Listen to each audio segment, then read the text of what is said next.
Hello everyone, welcome back to the channel.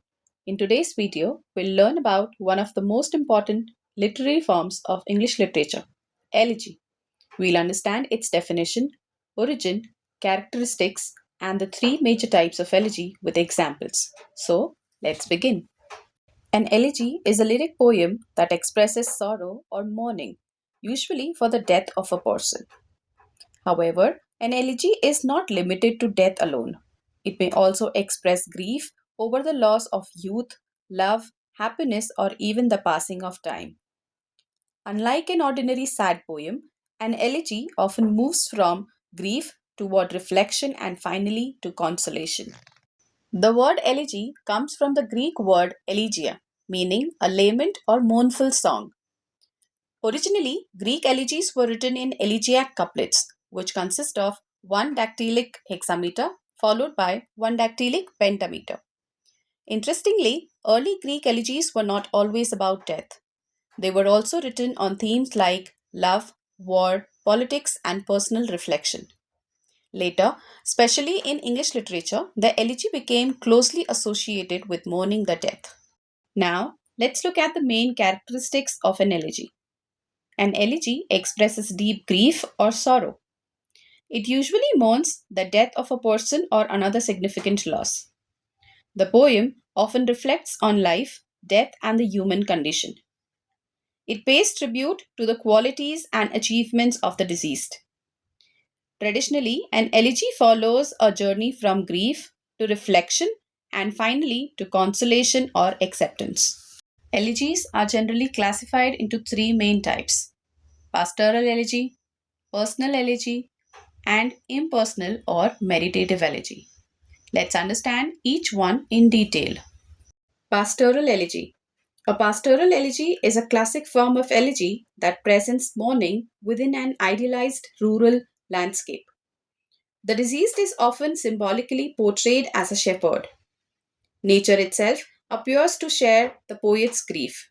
Trees, flowers, rivers, birds, and even the seasons are described as mourning. Pastoral elegies also make frequent use of classical mythology, including references to Greek and Roman gods, goddesses, and the muses. A famous example is Lycidas by John Milton. In this poem, Milton mourns his friend Edward King, who is represented as the shepherd Lycidas. The countryside and the nature join in mourning his death. Personal elegy. A personal elegy mourns the death of a specific individual, often a close friend, family member, or admired person. The main focus is the poet's personal relationship with the deceased. The poet recalls memories, shared experiences, and expresses intimate emotions rather than using pastoral symbolism. A famous example is in Memoriam of Arthur Henry Hallam by Alfred Lord Tennyson. Tennyson directly mourns the death of his close friend Arthur Henry Hallam. Throughout the poem, he reflects on the friendship, his grief, his faith, and his memories of Hallam. Impersonal or meditative elegy. An impersonal, also called meditative elegy, does not focus on mourning one particular individual. Instead, it uses death or loss as a starting point to reflect on universal themes such as mortality, the passage of time, human life, and society. The best known example is Elegy written in a country churchyard by Thomas Gray. Gray does not mourn a specific person. Instead, while looking at the graves of ordinary villagers, he reflects on the fact that death comes to everyone, whether rich or poor. The poem reminds us that many ordinary people may have had great potential, but their talents remained unnoticed because of their humble lives. Let's quickly compare the three types. In a pastoral elegy, the deceased is portrayed as a shepherd and nature shares in the mourning. In a personal elegy, the emphasis is on the poet's personal relationship and emotional bond with a specific individual. And in an impersonal or meditative elegy, death becomes a starting point for reflecting on universal truths about life, mortality, and human existence. Let's revise what we have learned today.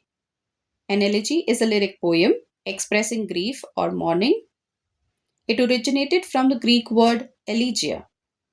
Its major characteristics include grief, reflection, tribute, and consolation. The three main types are pastoral elegy, mourning through shepherds, nature, and classical mythology. Second, personal elegy, mourning a specific individual through personal memories and emotions. And impersonal or meditative elegy, using death to reflect on universal themes like mortality and human life. I hope this lesson helped you understand the concept of elegy clearly. If you found the video useful, please like, share, and subscribe. Thank you for watching, and I'll see you in the next video. Keep learning, keep growing.